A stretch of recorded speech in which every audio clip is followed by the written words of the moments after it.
todo o apoio oferecido, além de uma entrega completa da documentação exigida por nós. Isso nos dá muita tranquilidade. Nessas horas, experiência conta muito. E a Limporte está no mercado há mais de 20 anos. Então foi uma escolha de confiança. Os serviços de limpeza, jardinagem, portaria e todas as facilidades tecnológicas que nos oferecem realmente são diferenciados. Superou nossas expectativas. Sempre percebemos o cuidado que eles têm não só com os moradores, mas com cada visitante. Toda a equipe é muito simpática e qualificada. Limporte. Mais que uma empresa, um novo jeito de cuidar. Acesse nossos canais digitais e conheça soluções que vão te surpreender. Pode Povo. Pode Povo. O podcast do Sindipetro NF que trata dos direitos dos trabalhadores e a realidade do povo. Aqui na Folha FM, todas as terças e quintas-feiras, sempre às 6h50.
Oito horas 14 minutos em Campos, de volta com Folha no Ar ao vivo aqui pela Folha FM em 98,3, pelo Face, YouTube, Instagram. Você acompanha este programa agora também, interage lá com a gente. Aliás, tem comentários aqui, Marcelo, para você, já vamos trazê-los.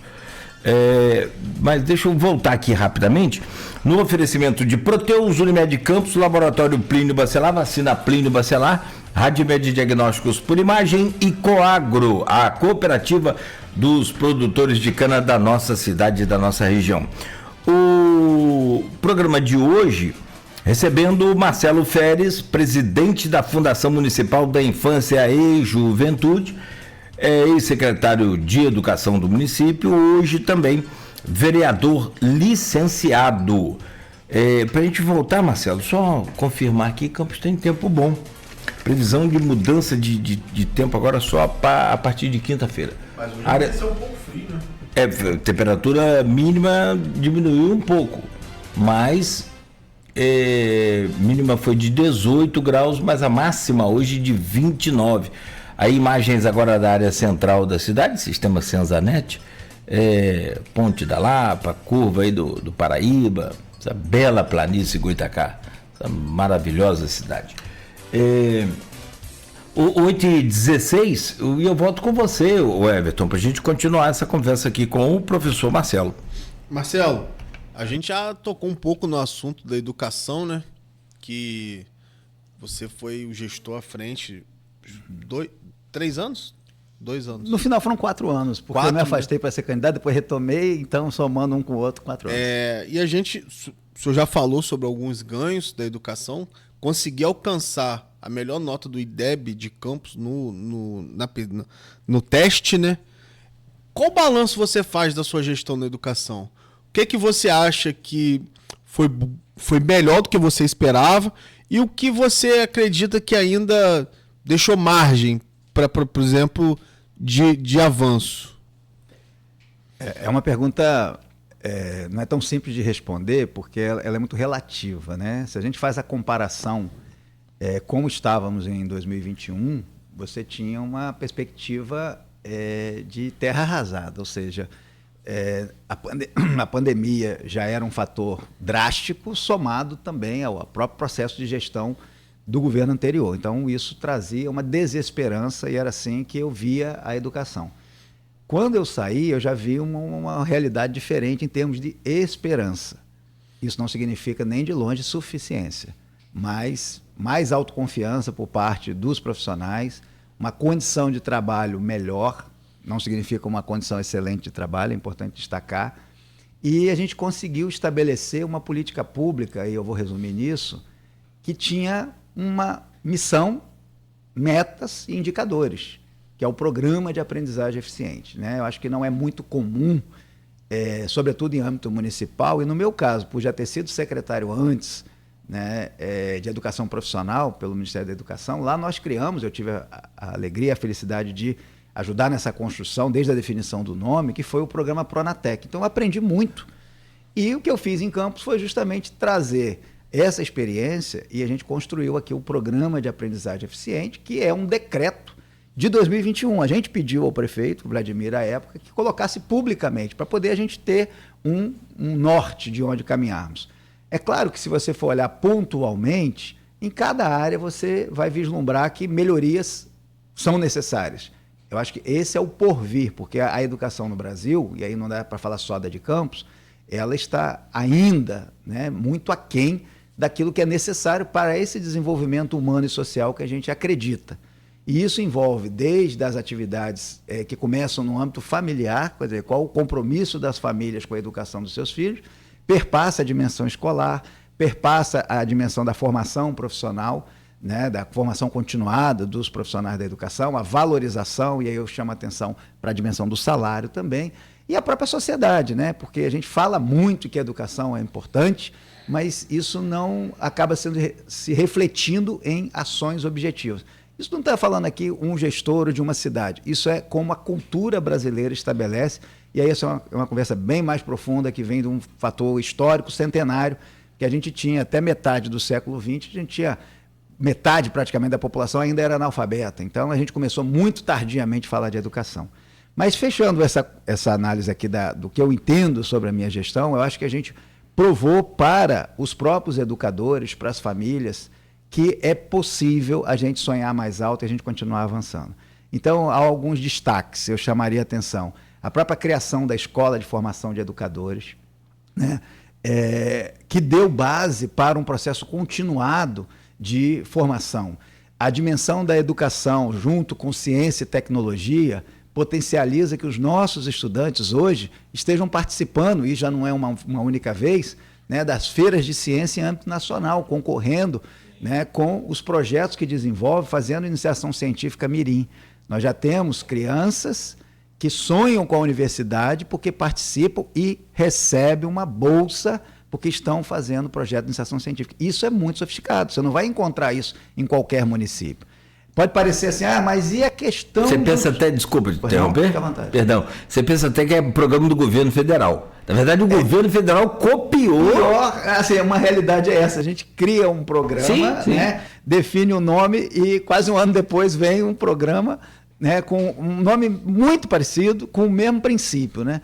Então isso demonstra que, assim, o caminho que se pegou é o caminho certo.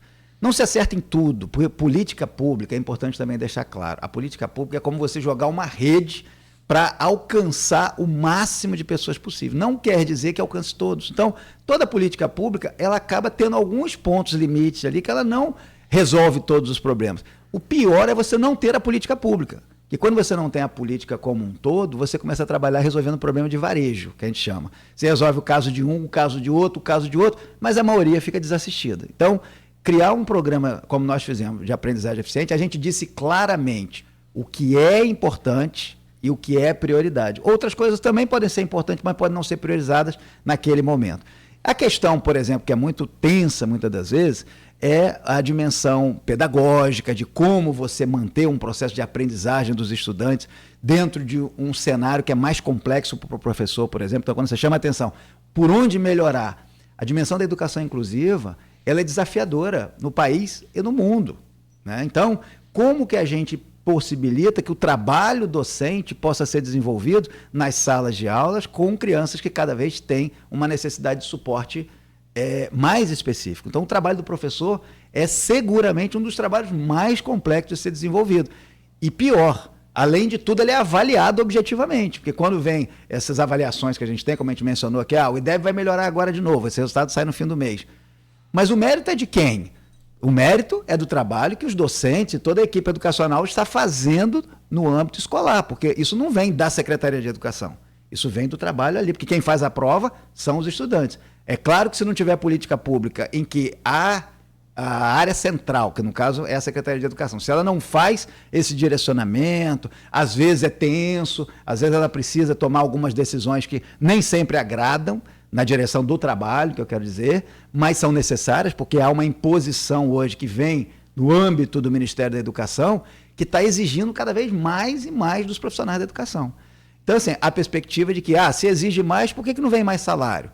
Então, há um tensionamento também na perspectiva da valorização salarial, que não é de hoje, que não é de agora, né? Mas eu posso ficar seguro em afirmar que a realidade dos professores em campus, ela não é comparável ao que nós tínhamos em 2021, em 2022, porque essa valorização, e eu não estou falando apenas da dimensão do salário, mas se você trabalhar isso com índices, por exemplo, qual o percentual de variação salarial que houve nos últimos 5 anos, nos últimos 6 anos, você vai observar que certamente os professores, não estou dizendo com isso que estão ganhando bem, mas foram os que mais tiveram a reposição salarial acima da inflação. Isso por uma regra nacional, que é o piso salarial. Mas os demais profissionais que ajudam o professor, que são os profissionais da educação, esses nós temos uma dívida. O município tem uma dívida com eles ainda, porque eles não seguiram essa mesma valorização. Então, assim, eu entendo que há avanços que se refletem e se refletirão no resultado agora, mas não podemos resumir o resultado da educação num único indicador. Ele é relevante, mas ele não é suficiente para poder explicar os desafios da educação.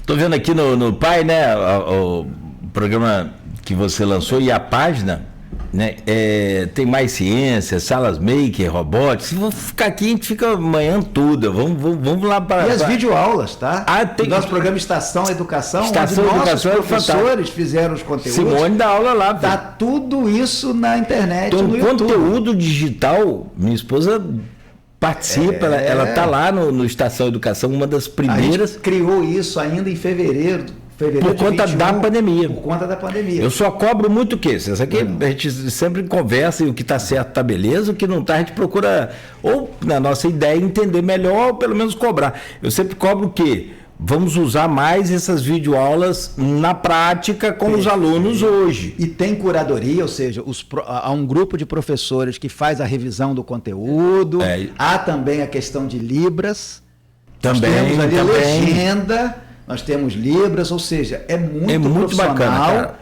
E feito, isso demonstra os valores que nós temos, né, dos nossos próprios profissionais. É isso que eu acredito. Um gestor que passa por um período, o meu papel enquanto gestor da educação, embora eu novamente esteja vinculado à educação, né, estou na fundação, mas também tem esse vínculo de contribuição com a educação, o que a gente acredita realmente são esses legados que vão ficando. Então, chega um ponto que, como você falou antes, será que algum gestor no futuro vai melhorar ou vai interromper aquilo que está dando certo? O risco é grande. Aí também é aquela coisa, né? Já passa a ser aquele programa de Estado e não de governo. A gente faz a nossa parte, né? Aí está lançada a semente. Marcelo, essa questão, eu sempre cobro também muito a valorização dos professores. E tem um impeditivo muito grande, que é aquilo que você falou. Chega lá na frente, o que acontece? Você vai dar um aumento para os professores, que não é aumento, é um piso nacional, é uma valorização. Você tem os outros servidores da prefeitura que não conseguem acompanhar, e aí vira. O próprio prefeito fica numa sinuca de bico. O que faz? Dá um aumento para os servidores todos? Não dá? Não tem dinheiro para isso? Enfim. Mas vamos entrar lá na Câmara Municipal, que é onde você me parece ter, nesse período que você está de volta a Campos aí, de 2021, né, para cá? 2020. 21, são 5 anos. Janeiro, dia 1º de janeiro. Então são 5 anos, quase 6 agora, né? Quase 6 já, 5 anos e meio. Me parece que foi você falou que estava o quê? Confortável. Como é que foi essa experiência sua de sair do poder da caneta de executivo, de mandar para pedir, que é o legislativo? Obrigado pela oportunidade de estar falando um pouco dessa experiência, né? Eu sempre tive eu faço parte daqueles que tinha preconceito, talvez ainda tenha, né, com essa palavra político, né? Porque é sempre uma ideia de que o político ele está muito mais atuando no discurso do que na prática.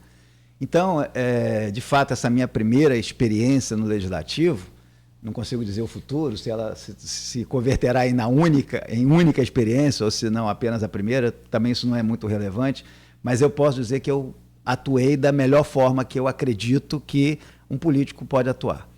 Começando pelo termo, né? A gente vê essa diferenciação entre, você é um técnico. Eu não vejo nenhum problema com a palavra técnico, pelo contrário, tenho até orgulho, mas eu acho que ela traz uma ideia de limitação, sob o ponto de vista de enxergar a dimensão da política pública. O técnico é como se ele tivesse um olhar operacional da política pública, que não é verdade. Veja que o termo que eu uso é política pública, então é razoável que a gente se entenda todos como políticos. Político no sentido de buscar soluções a bem do coletivo. Esse é o princípio básico da construção política, se a gente for trazer aí desde a Grécia Antiga, enfim. Você tem um objetivo quando a gente fala de pensar que existe um coletivo, nós pensamos diferentes e temos que disputar ideias para que a gente construa uma sociedade naquilo que possa ser o melhor para a maioria. Nunca vai ser para todos, mas para a maioria. Então, a minha experiência, ela começa a partir da gestão, que eu sempre interagi muito, né, desde a época também no Ministério da Educação, e muito no passado, quando eu fazia as minhas pesquisas de opinião na empresa, né, que eu construí em 1996, que era o Instituto Precisão. Então, eu sempre estive muito próximo da política partidária, eleitoral, mas nunca quis chegar perto de me colocar diretamente. Então, eu culpo e agradeço ao mesmo tempo, né, ao Vladimir Garotinho, que já em dezembro de 2023, né, numa confraternização que a gente estava tendo com os profissionais da educação, diretores e tal, foi lá e lançou meu nome como potencial candidato a vereador, sem ter uma coisa combinada nem nada disso. Eu fiquei meio branco, meio vermelho, meio amarelo, enfim, não sabia o que falar, só consegui dizer, bom, conte comigo. E o que é isso, eu não saberia depois o que dizer. Foi uma experiência positiva, a campanha eleitoral, ela foi diferente, eu não tinha referência, eu não tinha um coordenador de campanha, né, como eu mencionei... Posso falar, te interromper? Pode. A quantidade, deixa eu te falar, assim, eu tenho muita experiência nesse negócio de acompanhar os outros, né? Já fiz campanha, já participei, comício, apresentava comício e via. Meu sogro foi candidato e tal, então a gente acompanhava algumas vezes. Eu te perguntar, a quantidade de pessoas que falou que as pessoas que falaram, né? Que votava em você, daria quantos votos? Rapaz, no meu caso não dá para dizer isso não. Não dá não, pessoal. Porque eu não fiz uma campanha planejada lá de trás. Quando o Vladimir fez esse convite, de fato eu só fui me colocar como candidato, como potencial candidato, pré-candidato, isso já era assim, às vésperas de eu me afastar, que era o período de desincompatibilização, 6 meses, início de abril. Sim. Então foi em março que veio a conversa, eu falei, bom, mas aí tem uma questão partidária aí, não é qualquer partido, eu gostaria de saber, para ter um alinhamento com a minha própria história, né? Então eu estou no PDT, né? É um partido que tem uma memória com a educação, é um partido que foi do Brizola, Darcy Ribeiro. Então, assim, para eu dar esse passo para a política, eu queria dar o passo naquilo que eu acredito em termos de direcionamento, né? Eu sei que hoje a questão de sigla partidária ela já se perdeu muito em relação a essa questão, mas, indo ao que interessa mesmo, o modelo foi um modelo muito também, por assim dizer, técnico de fazer a campanha política. Eu não tive um coordenador de campanha político. Na verdade, a gente foi construindo com equipes da própria Secretaria de Educação, eu já mencionei aqui a Kátia, que está como vice-presidente, mas foi quem fez, no final das contas, o papel de coordenação política, que também não entende de política como eu. Política, que eu quero dizer, não no sentido amplo, mas no sentido de eleição, daquela política de urna, de voto. Política eleitoral. Exatamente. É diferente de política administrativa. Exatamente. E como isso, para mim, era muito mais um teste, eu fui estudar. Eu fiquei pelo menos uns 30 dias estudando um pouco a respeito. Quando todo mundo estava fazendo lá seus movimentos de pré-campanha, eu estava meio como professor. Estamos juntos, no final da história você tem uns 20 mil votos. E é complicado, né? Não, Marcelo, estamos juntos. Perfeito. Mas eu sou muito cético nesse sentido. Muito cético. Porque a gente conhece o perfil do brasileiro. A verdade é que todo mundo quer ser simpático, né? E essa simpatia, às vezes, ela traz um pouco de sinceridade misturada com não sinceridade. Então é melhor você... Então, assim, a minha votação, é importante deixar claro, a gente entra nas leis, na condução do mandato, a minha votação ela foi muito espalhada, ou seja, eu acabei tendo voto em mais de 80% das sessões, né? O que representa assim, o impacto do trabalho de quem chegou em 2021 retornou para Campos, né? E aí tinha um período da pandemia e não era um nome colocado, ele apareceu muito posteriormente. Então eu sou muito grato, principalmente à equipe da educação, que foi quem, em termos de base, né, tinha sensibilidade para falar do meu nome e tal, mas eleição é um negócio difícil, tá? Quer dizer, tem gente que pode até buscar atalho, mas eu posso dizer que para mim é muitíssimo difícil, porque você não sabe, não tem a menor, eu pelo menos não poderia ter a menor noção em termos de votação, foi cerca de 2.360 votos que eu fiz, não estou preocupado muito ou pouco não, para mim cada voto é um voto de confiança, literalmente, sabe? Porque eu não estava ali com o objetivo meramente de conseguir convencer. Talvez para mim fosse muito ruim se eu tivesse uma votação muitíssimo expressiva e dizer, mas vem cá, qual é a expectativa dessas pessoas?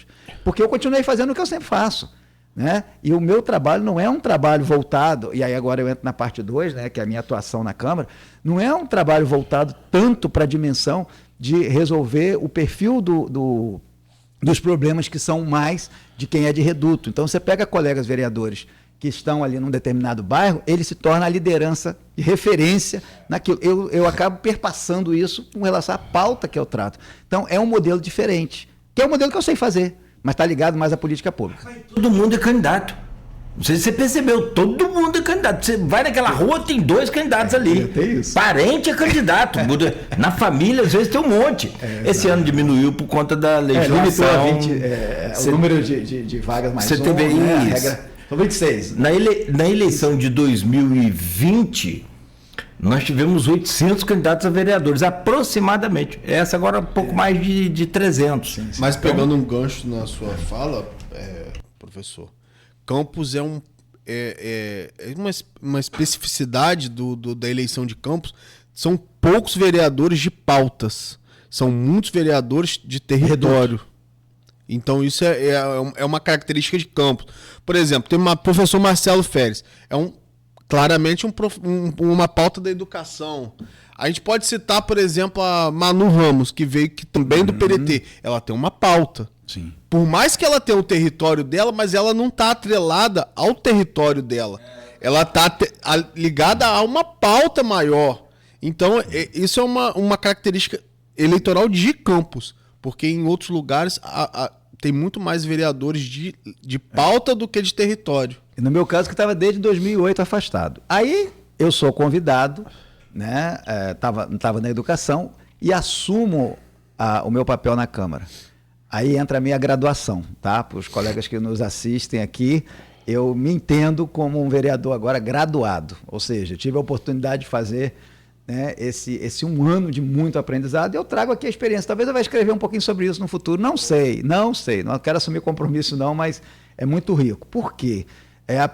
Na chegada, aí você começa lendo, né, as bases legais, né, lei orgânica do município, vai entendendo como é que funcionam as regras dentro da própria Câmara, e já de partida eu assumi a vice-presidência da CCJ, né, que é a comissão que trabalha a questão de Constituição e Justiça, ou seja, a legalidade das outras leis. Então a gente passa a analisar muitos projetos de lei, isso dá um processo de aprendizado para a gente também, como vice-presidente, e assumir a presidência da Comissão de Educação e Cultura. Então, eu fiquei muito à vontade em estar ali num processo também de aprendizado, mas, sobretudo, de estar contribuindo com a minha experiência, né? E, junto com isso, comecei a participar das sessões ordinárias ali. E aí eu faço um agradecimento de público aqui, né, ao meu amigo Juninho Virgílio, né? Vereador licenciado, está hoje como secretário de governo, mas tive a oportunidade e a satisfação de sentar ao lado dele na Câmara enquanto líder do governo, e ali eu pude estar trocando figurinha enquanto as coisas iam acontecendo. Então o meu processo de aprendizado foi rápido, porque eu estava próximo de alguém experiente, como tantos outros colegas ali da Câmara, mas particularmente eu já tinha uma afinidade com o Juninho, de tempos anteriores e tal, então isso me facilitou imensamente no meu papel ali enquanto o parlamentar que está presente na sessão. E o próprio Fred Rangel, como presidente da Câmara também, a quem eu mando um abraço, que é uma pessoa muito querida por mim, porque me ajudou a estar num ambiente em que a forma como ele conduz, assim, sempre de forma muito voltada para que a Câmara possa avançar nas suas pautas, a gente não teve muita mídia, a gente não teve aquela mídia espontânea que acontece na Câmara. Por quê? Normalmente só transborda para a mídia as crises, aquelas ações em que um xinga o outro e tal. Um ano, e eu posso dizer que eu vi alguns momentos, que inclusive me manifestei contrário, mas foram raríssimos momentos de tensionamento, que para quem tem o perfil meu, o perfil da educação, não é aquilo que vai me projetar, mas eu respeito quem gosta e chama atenção para essas pautas que são mais aquecidas, que elas polarizam mais. O povo gosta de treta. É treta. O povo Treta gosta da audiência. É isso aí, claro. Eu respeito, não tem nenhum problema. Sim. Mas para mim, eu acabei estando num período bom para quem faz o trabalho que eu faço. Por que eu digo isso? Eu não estou comparando, mas eu vou trazer alguns dados aqui. Por exemplo, hoje, nessa minha graduação, eu tenho 27 leis sancionadas pelo prefeito. Em um ano. Mas eu tenho outras 27, coincidência, que estão em processo de tramitação, já na CCJ e tal, ou seja, estão bem avançadas, né? Sob o ponto de vista de perspectiva de virar lei também. Mas não parei por aí, não. Eu fiz mais de 200 proposições de lei, das quais, assim, eu acho que eu tenho uma lei uma proposição que é voltada para nome de rua, porque o pessoal brinca às vezes, assim, mas qual é a quantidade de lei que você tem, mas o que está relacionado a apenas dar um nome de rua? Não, eu estou falando de proposições, que eu posso até resumir para vocês em termos de indicadores. Por exemplo, claro, na minha área eu teria que priorizar a dimensão da educação. Então, assim, mais de 90 das proposições de leis que eu criei nesse um ano são direcionadas para a área da educação. E não poderia ser diferente, né? Mas eu tenho também, ligado à infância, adolescente, né, nessa linha de acolhimento institucional, foram mais de 30. No fundo, eu já preparei, isso não está aprovado, isso está em tramitação, porque isso não é rápido, deixando claro, o que eu tenho aprovado são 27, tá? Mas está em tramitação. Então, eu já tenho mais de 30 proposições de leis, e aí você fala assim, mas como? Depois eu vou dar um exemplo de uma proposição de lei que eu fiz, baseado neste programa aqui.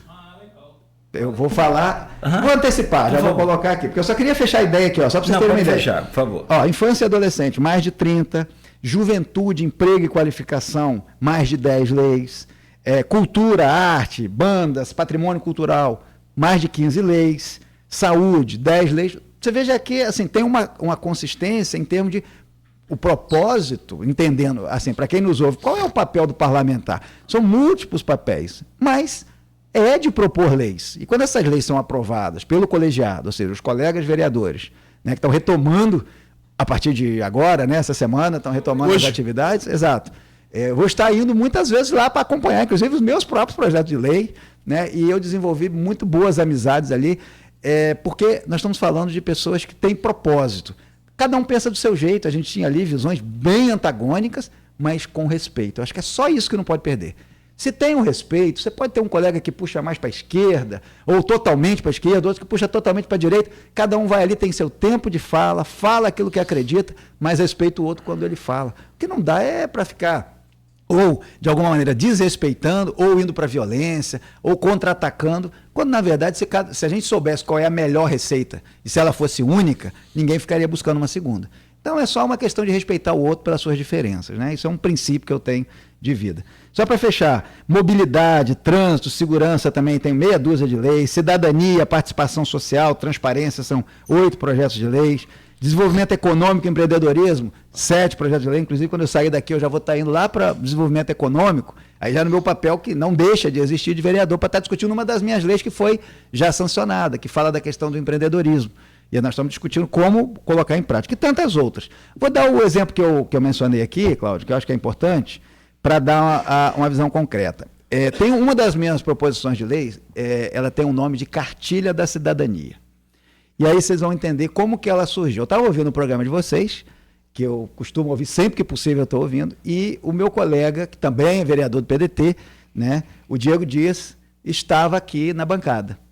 E vocês estavam conversando, e eu às vezes pego o programa meio que parcial, não dá para pegar a sequência toda, começo depois que iniciou, e aí vocês estavam dialogando aqui sobre a dificuldade que se tem, no caso da secretaria que ele está gerindo, muitas das vezes da população está atuando adequadamente. Então o poder público faz uma parcela, às vezes a população faz a sua, outras vezes não faz, e aí você tem mais lixo colocado no lugar errado, tem um entulhódromo, mas não vão, aí assim, tem uma série de violações daquilo que é esperado do cidadão. E eu estava como ouvinte do programa, como tantos estão nos ouvindo agora, mas já com a experiência de vereador. O que eu fiz? Cara, isso é verdade. O que vocês estavam debatendo aqui, eu concordei. Mas surgiu na minha cabeça assim, mas será que... Eu pensei comigo, como cidadão, será que eu saberia para quem ligar, como fazer exatamente? E eu me vi em dúvidas.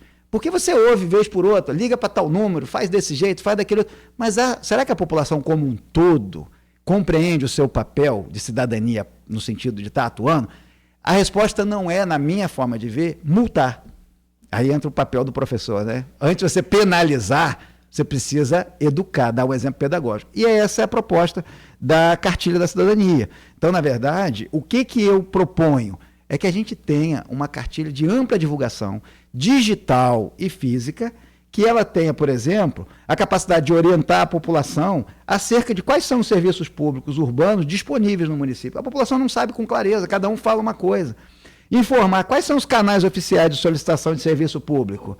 Estimular a participação cidadã, preservação urbana, preservação ambiental. As pessoas não fazem porque não querem, não. Muitas vezes não fazem porque não sabem como fazer. Então, veja, a sua bancada serviu para um momento de debate e agora ela está voltando à temática, dizendo, daqui surgiu uma provocação, que é um projeto de lei que está... E aí, só para fechar, aqui a gente aponta, por exemplo, a cartilha fala de orientações sobre como fazer descarte correto de lixo, entulho, móveis, as pessoas não sabem.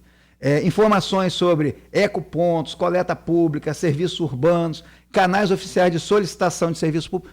Por onde que você faz tudo isso?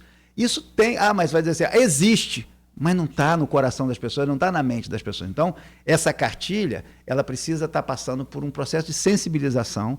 Isso ainda vai caminhar, mas só para mostrar como que nasceu a lei a partir do seu próprio programa, provocações dos debates aqui, assim como tantas outras, mais de 200 por isso.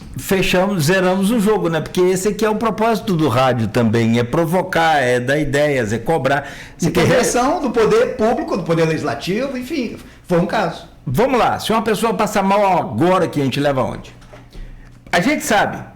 Mas se você tiver numa loja... A maioria das pessoas não sabe. Aí vai no Ferreira. Não é no Ferreira. Sobrecarrega o sistema por falta de orientação. Alcança como é que é a profundidade dessa coisa que eu sempre cobro muito da Secretaria de Saúde, mas aí você vem com a lei que abrange tudo. Você pode ter um canal nas redes sociais, sei lá onde for, para divulgar os caminhos de tudo. Como, por exemplo, os primeiros socorros de uma pessoa que está passando mal, de um paciente que está com cólica. Você não vai para o Ferreira Machado, você vai no PU, PU Central, PU de Guarulhos. Me permita, e Campos é uma cidade de 500 mil habitantes. Todo dia tem gente mudando de Campos, indo para outro lugar. Eu tiro isso como referência à educação. Alunos saem diariamente, semanalmente, porque a família saiu de Campos. Outros tantos chegam para Campos. Como que quem está chegando se orienta? Pergunta quem? Aí pergunta o vizinho, que também não sabe. E aí ela paralisa. Então, assim, agir errado por falta de conhecimento, você não pode penalizar a pessoa. Então, nós temos que dar a condição. Só para também ser direto nessa questão, vou dar alguns exemplos de proposição de lei que a gente fez aqui, voltados, são diversas, né, para a área da fundação, ou seja, preparando a bola para eu mesmo cabecear depois, ou seja, termos leis para poder ser cumpridas. Né? Então, essa articulação entre legislativo e executivo. Então, por exemplo, incentiva a participação de crianças e adolescentes em acolhimentos, em atividade científica, tecnológica e inovação. Por que as nossas crianças não vão ter esse espaço? Mas elas estão na escola. Estão, mas nós temos que ter uma ação direcionada A gente tem uma só tem várias, mas eu vou falar aqui que é importante. Por exemplo, prevenção e enfrentamento da violência contra a criança e adolescente, né? Mas eu destaco uma, porque eu tenho visitado os acolhimentos nessas 2 semanas, e eu estou conversando muito com as nossas crianças, adolescentes, e aprendendo. Uma das proposições que já tinha feito antes dessa experiência, que é um programa municipal de descoberta de talentos e desenvolvimento de potencialidade para crianças e adolescentes. Olha um exemplo que eu vou dar apenas. Estava conversando com um adolescente que está num acolhimento, né, que toca violino, tá? E diversos outros instrumentos de corda, de forma autodidata. Tocou na minha frente assim, ó, lindo, tá? E adora ler livro de Dostoiévski. Isso não é um caso. Aí quem zerou o jogo foi você. Eu estou dando um exemplo. Então, veja, de que nós estamos falando quando falamos dos acolhidos? Tem que ter um olhar, como o prefeito Frederico tem colocado, tem que ter um olhar de sensibilidade, de prioridade ou não tem? Então, essa construção e tantas outras me permite afirmar o seguinte: essa minha experiência de 1 ano, ela me gradua no sentido do poder legislativo, de entender como é. Isso não tem relação com o voto, tá, Nogueira? É importante diferenciar, mas tem relação com o serviço prestado. Cada uma das pessoas que confiou a mim o voto, 2.360 votos, pessoas que votaram em mim, eleitores que votaram em mim, a minha forma de entrega desse voto de confiança é com resultado. E uma continha rápida, quando eu te digo que eu fiz mais de 200 proposições de lei, sabe quantos dias eu tive? Não vou nem considerar o período de recesso, mas considerando 1 ano, só dias úteis, foi cerca de 260 dias. Para mais de 200, foram mais de 200 propostas. Então dá quase isso não é assim, alguns vão ouvir assim, mas o cara está disputando quantidade de leis, não é pela quantidade, é pela qualidade. Eu desafio a olhar a qualidade também, só que não dá para num programa como esse tratar. Mas isso vai estar escrito em algum momento, mas eu acho que a gente traz a nossa experiência, eu não estou começando agora. A gente tem experiência e a gente procurou traduzir essa experiência de gestão, de vivência, de professor, numa graduação no Legislativo, numa graduação como vereador. Isso me dá orgulho, porque uma coisa que eu aprendi com a minha mãe e procuro sempre fazer é muito simples: entrar pela porta da frente e sair pela mesma. Assim foi em Brasília, assim foi na nossa secretaria, passando aqui por muitos apertos, politicamente, inclusive na Câmara. O combate foi muito forte ao meu papel na educação. Estou nem falando da educação, não, ao meu papel, diretamente, porque era pessoal, muitas das vezes, as críticas. E a gente conseguiu, da mesma forma, passando por CPI e tudo mais, entramos e saímos pela mesma porta, e agora estamos começando esse novo desafio, e eu tenho certeza que com a ajuda de todos, porque realmente ninguém faz nada sozinho, isso é um fato, mas a gente está conseguindo avançar bastante, e eu fico muito feliz, né, de estar na minha cidade contribuindo para ela, porque eu me afastei desde 2008, só fui voltar em 2021, então tive que reconstruir aí a minha própria imagem, porque a minha história acabou se construindo também em Brasília. Professor, partindo agora para a projeção eleitoral, a última pesquisa Nexus mostra o empate técnico de Lula com Flávio Bolsonaro e Caiado no segundo turno. No primeiro turno, Lula aparece com 41%, Flávio com 37%, Caiado com 5%, Renan Santos com 4%, Zema com 3%, Augusto Cury com 1%, Cabo Daciolo com 1%, Samara Martins com 1%, e aí não pontuaram Rui Costa, Hertz Dias, Heró Bezerra, Edmilson Costa, nulo branco, nenhum branco e nulo 4%, não souberam e não responderam 3%. Já no segundo turno, mostra o empate entre os principais candidatos, que é Lula e Flávio Bolsonaro. Como o senhor está observando essa corrida eleitoral para a presidência da República? Bom, nós temos aí o retrato de uma sociedade polarizada, né? Quando você tem uma divisão com basicamente 2 candidatos com chances reais e os demais nomes não conseguem, né, de alguma maneira despontar, isso reflete a leitura de como a sociedade brasileira hoje se vê. Só que eu tenho uma visão que vai um pouquinho além, que é a seguinte: poderíamos estar numa polarização na disputa de quem é o melhor, mas eu acho que a nossa polarização ela vai no sentido contrário, né? Não há orgulho de que eu voto com orgulho. muitas das vezes eu não voto no outro.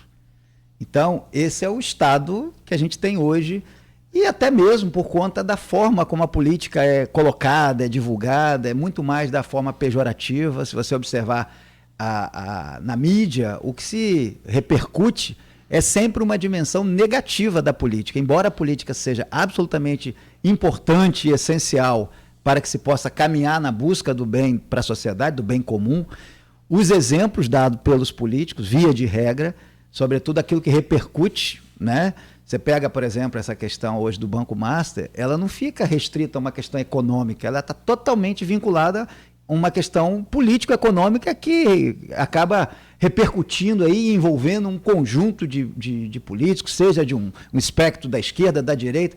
Então isso tudo fragiliza a crença da população, que essa sim, ela não está muito preocupada em teoria política, ela está preocupada em saber o seguinte: o pão aumentou, eu consigo comprar carne, eu tenho meu emprego.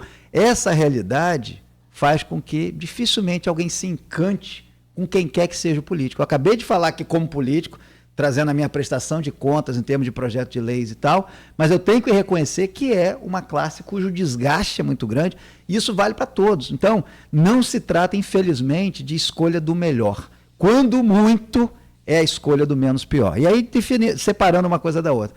No caso do Lula, o Lula traz aí um legado de gestão, mas teve muito desgaste histórico, principalmente em função daquele período, né? Veio o impeachment da Dilma, depois a própria prisão dele e tudo mais. Isso deu uma segmentada na memória que se tinha.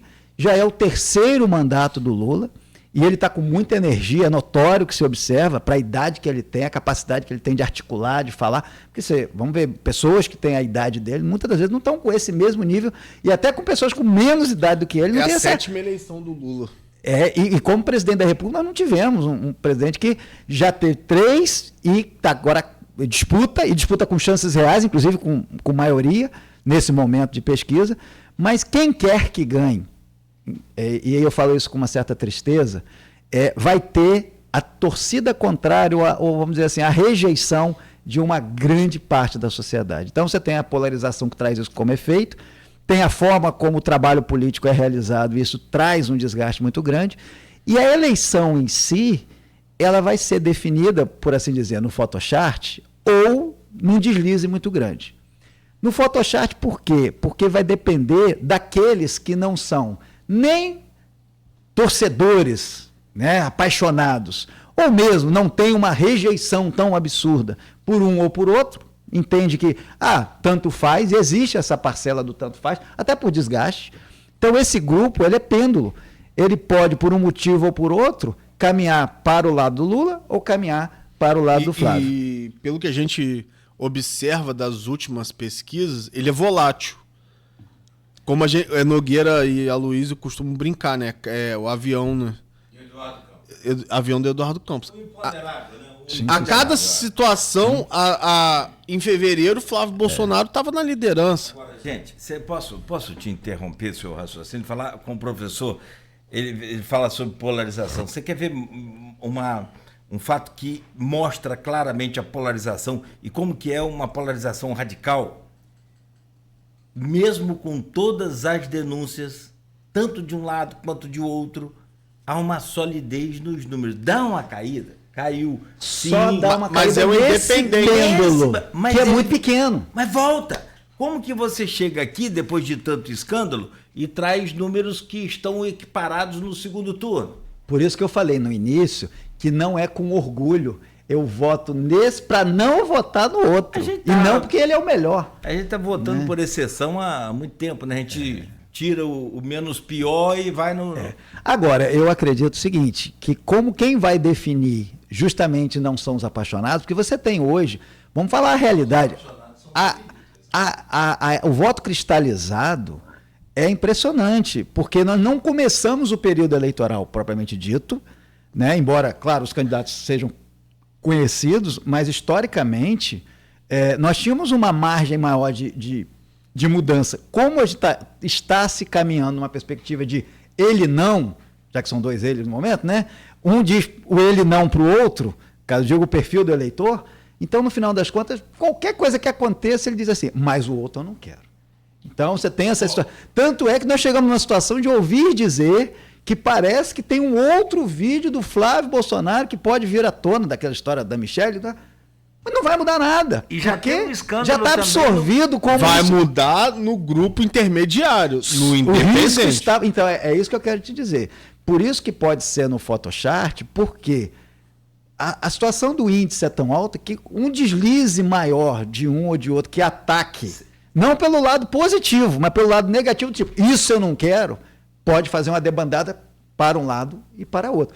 A votação consistente, eu chamo a atenção no caso do Lula, parece que são 80% de voto cristalizado, contra 70% de voto cristalizado, ou mais de 70% de voto cristalizado do Flávio. É muito alto para os dois lados. A Quaest coloca em 3 partes, 2 partes, uma parte para a esquerda, uma parte para a direita e uma parte de indeciso. O que vai decidir dessa uma parte de indeciso é uma pequena parte dessa terceira parte, ou seja, que tem os brancos e nulos que ficam nessa terceira parte. E até isso vai influenciar, porque se não for uma distribuição normal, que é o que se espera, ou seja, na mesma proporção daquilo que está do eleitor, ou seja, a tendência, se você tiver uma votação de ausência, ou melhor, se você tiver uma ausência e voto branco, que seja mais concentrado numa determinada corrente, pode interferir, porque a pesquisa não pega isso, ela pega tendência.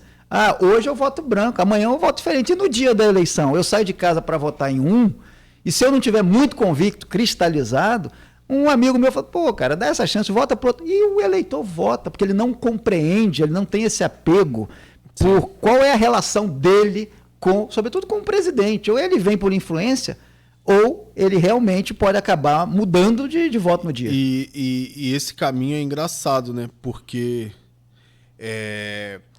o Lula vai para a sua 7ª eleição e em todas ele foi para o segundo turno, basicamente. Então ele vem criando... O PT provavelmente já sai numa eleição com 25%. E o Bolsonaro, a família dele, vem criando também essa magnitude, né? Eu acho que a experiência hoje, a experiência do governo que está no poder, o governo Lula, ele está explorando melhor as situações, até realmente em termos de cenário internacional, essa questão com Trump e tudo mais, está sendo melhor explorada. E isso está o mantendo sempre, porque ele teve períodos que ele estava na relação entre aprovação e reprovação muito pior. E era difícil você, no ano da eleição, que começa com índice ruim, você conseguir fazer essa reversão de pelo menos igualar, isso é bem difícil. Ele acabou explorando pequenos detalhes. Se isso acontecer na eleição, que eu ouço vários comentários, inclusive, do lado, né, do quem apoia o Lula, da estratégia de campanha de Lula, de trabalhar acreditando no primeiro turno, porque isso não pode ser negado, essa possibilidade. Vale para um, vale para outro. Assim, porque a campanha propriamente não começou. Mas quando começa aí esse tempo de televisão, porque é importante só destacar uma última coisa aqui. O cidadão comum, ele não está muito aí para a política, não. Por tudo isso que a gente já falou aqui. Então, ele não está ligado na pesquisa, ele não está ligado nos índices, ele não está ligado em nada. Ele vai perceber baseado naquilo que ele vai começar a receber de informação direta e indiretamente. A direta vem pela rede social e tal, e indiretamente é o vizinho, que é uma pessoa que ele confia. Então você tem um processo de influência muito grande que não está sendo absorvido pelas pesquisas atualmente. Então, um vizinho conversando com o outro, ele muda a opinião. Isso não é nenhum fla-flu. Se eu torço para o Flamengo, que é o meu caso, né, não adianta. Eu vou continuar torcendo para o Flamengo, independente de qualquer coisa. Tudo bem que o Flamengo ganha muito, desculpa aí quem não é, fazendo uma provocaçãozinha aqui. Né? Mas também quem não, vou usar agora o exemplo do Fluminense, que meu irmão é fluminense mesmo, né, tem vários irmãos que torcem para o Fluminense, mesmo que não ganhe tantos campeonatos, mas está ali torcendo e não vai mudar só pelo interesse de ganhar mais ou ganhar menos, não. Então está dado. Não é assim na política. A pessoa muda de opinião no mesmo dia, exceto esses, por isso eu chamo de polarizados. Se você tem cerca de, você falou aí, vamos botar 2/3, arredondando para cima, 70% que já sabe quem é, qualquer fato ele vai dizer, mas eu não sou capaz de votar no outro. Então, não é pelo orgulho de quem eu voto, é pela capacidade de não aceitar votar no outro. Você já tem só 30 para definir o que acontece no país. Nós estamos copiando o modelo americano. Aí tira brancos e nulos, sobra. Everton, Ele não para de falar, depois o professor... Aqui, ó, são 9 horas em Campos. Então acabou meu tempo, tá não, tudo deixa certo. eu te perguntar sobre governador, tem deputado, tem senador, mas nós vamos ter que Vamos lá. adiantar. Fechar com o governador, Marcelo. Isso. A última pesquisa feita traz a permanência do Eduardo Paes na liderança da intenção de votos, feita pelo Instituto Paraná, com margem de erro entre 2,5 de pontos percentuais. 2,5 para mais, 2,5 para menos. Eduardo Paes, 48,6%. Douglas Ruas, 11,1%. Antony Garotinho, 11%.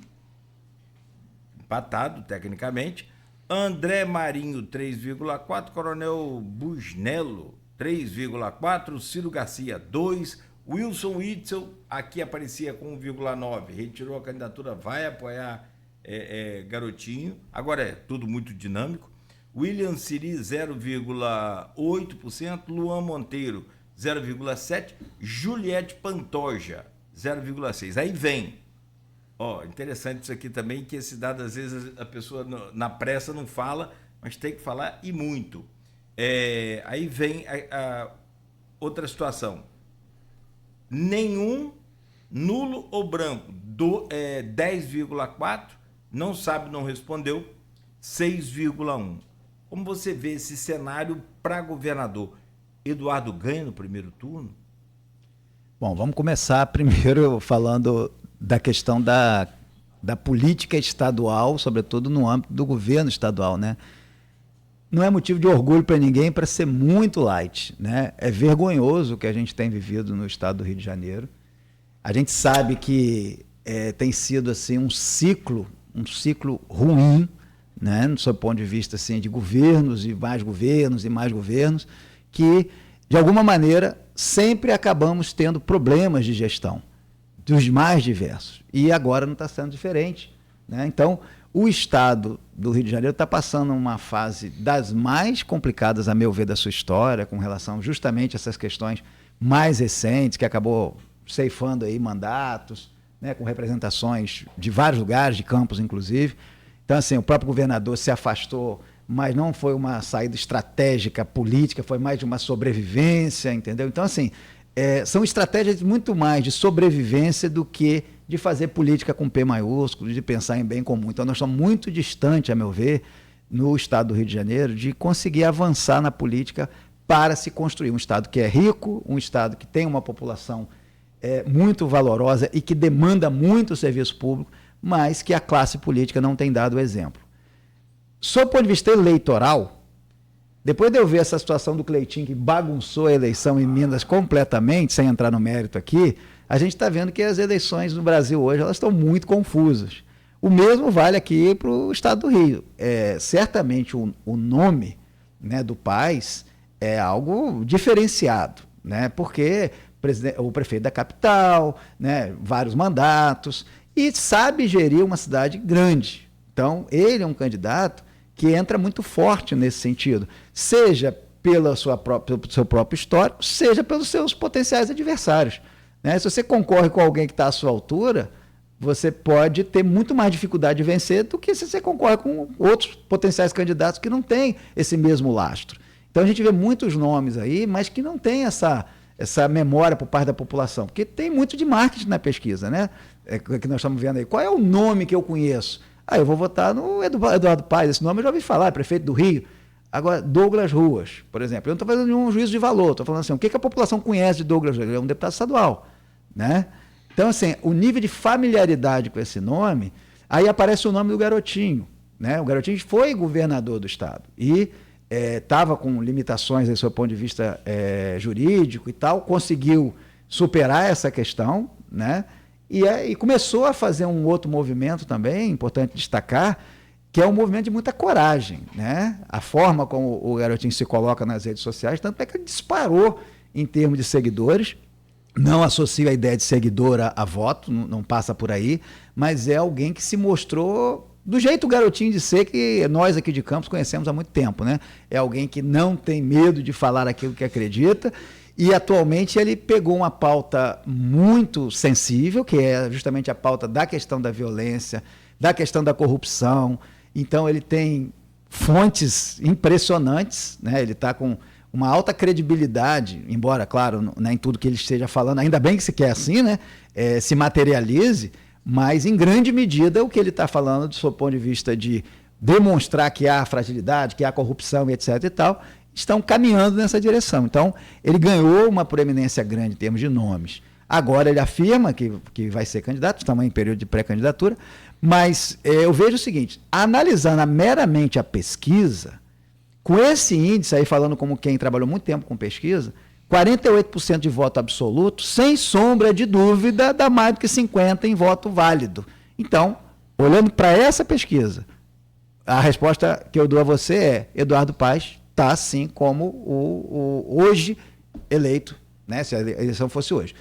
Mas tem um porém, quando a campanha começar, e aí nós vamos ter o garotinho de fato concorrendo, eu não sei quais são os tipos de informações e abordagem que o garotinho vai fazer que não possa levar essa eleição para o segundo turno. Não estou dizendo quem vai ganhar, porque são duas eleições distintas. A do primeiro turno é uma eleição. Se tiver segundo turno no Rio, eu não sei o que pode acontecer. Hoje, o Eduardo Paes tem mais chance de ganhar, mas é hoje pré-campanha. Depois do dia 15, quando, por assim dizer, né, entre aspas, quando a chibata começar a cantar nas costas de todo mundo que é candidato, rapaz, chegou um vídeo dele eu não sei o que isso pode gerar. Tá? Chegou um vídeo dele ontem, o novo que ele gravou. Rapaz, sobrou para o Washington Reis. Você sabe que o Washington Reis é irmão de fé de garotinho. E o garotinho fala isso. E bateu o Washington Reis. Só não bateu, mandou um alô. Segura aí que tem uma turma de Washington que tá mexendo com ele. Falou, ó, eu sei coisa de Duque de Caxias. Cara, é muito então, doido, assim, muito doido. A política muito como doido, ela é... processo, como eu digo, né? Garotinho... Isso. Não. A política como ela é, existe uma fase que é necessária, que é essa fase da eleição, mas que é a minha visão crítica, agora como político também.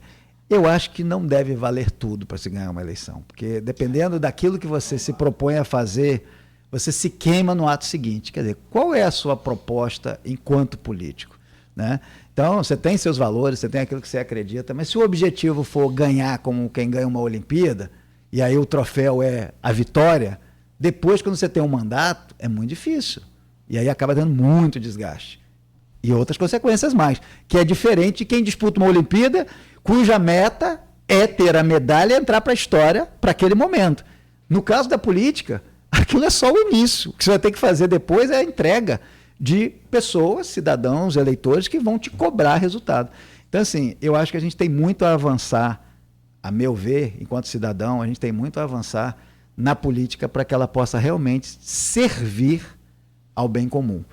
Vamos errar muito ainda, vamos, porque a sociedade não compreende o seu papel enquanto eleitor, e eu não estou criticando ninguém, não compreende porque é difícil mesmo, e fica parecendo que o meu voto não vale nada.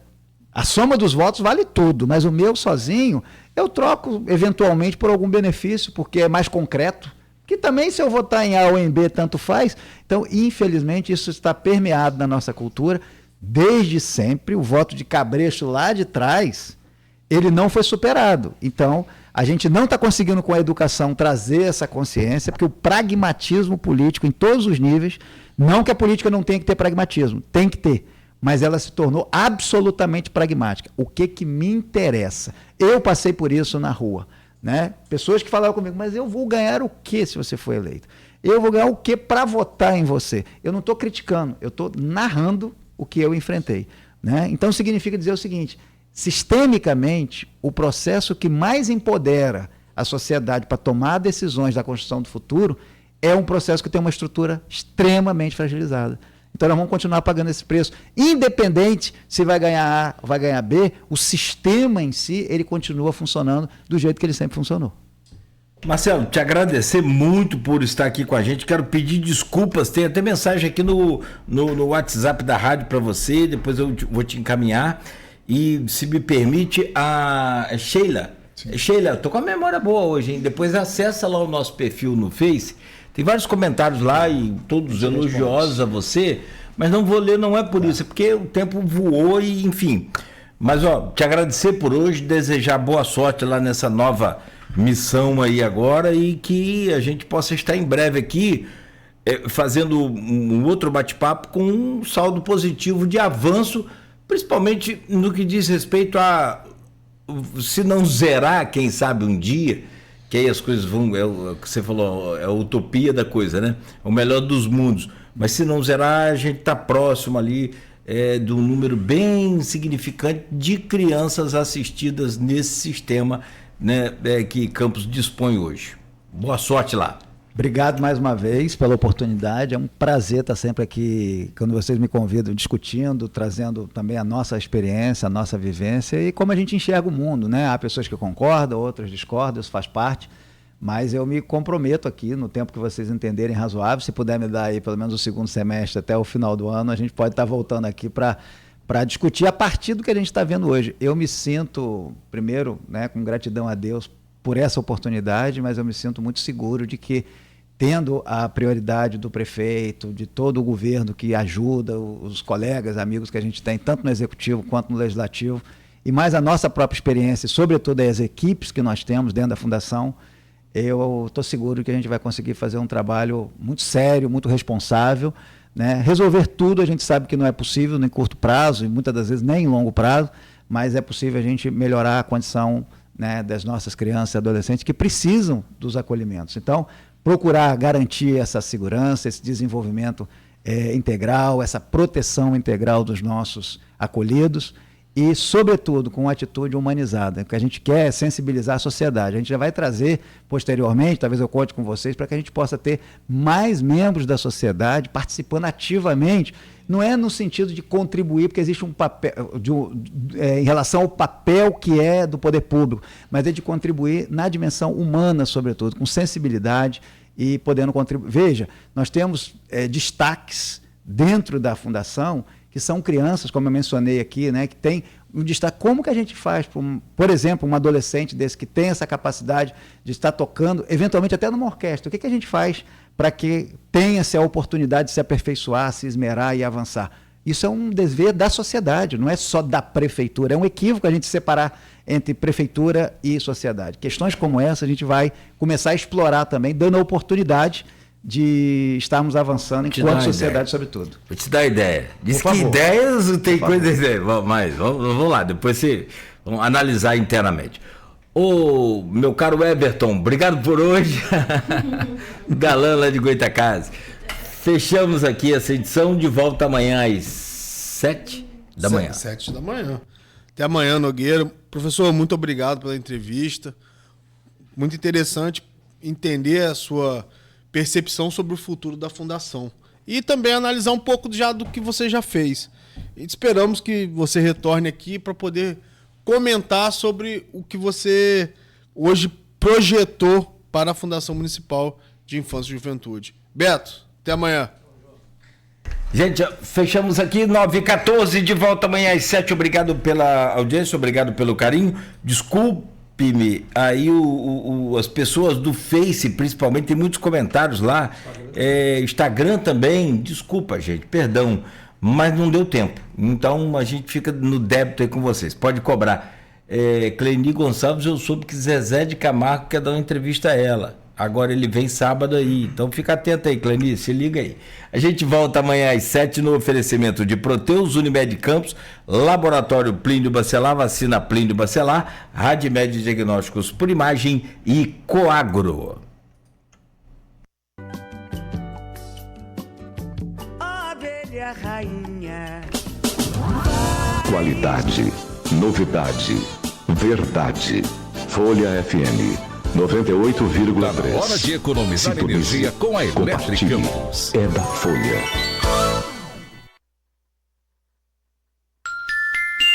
Nove e 15.